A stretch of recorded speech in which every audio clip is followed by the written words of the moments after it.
السلام عليكم ورحمة الله وبركاته، ازيكم عاملين ايه؟ النهارده ان شاء الله هنكلمكم على خبر مهم جدا وخبر محزن لكل الاهلاوية. اصابة موسيماني بفيروس كورونا. اثبتت الفحوصات الطبية اصابة الجنوب افريقي موسيماني المدير الفني للنادي الاهلي وفيروس كورونا مستجد، وذلك بعد ثبوت ايجابية المسحة الخاصة به.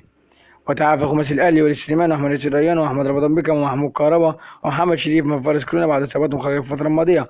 وظهرت الأعراض على موسيماني خلال الأيام الأخيرة قبل أن يقوم بإجراء مسحة طبية بأحد مستشفيات الجيزة، وجاءت النتيجة لتؤكد إيجابية المسحة وإصابته بفيروس كورونا مستجد. وجاءت نتيجة المسحة الطبية الخاصة بزوجته موسيماني إيجابية هي الأخرى. ويضع المدير الفني للأهلي وزوجته الأعز كإجراء وقائي للتعافي من فيروس كورونا.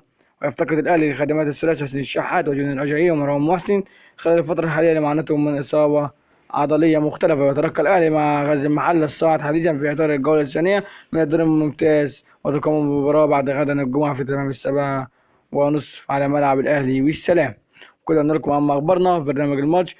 أرجو مشاركة الفيديو وسبسكرايب للقناة وتعليق ولايك، وشكرا.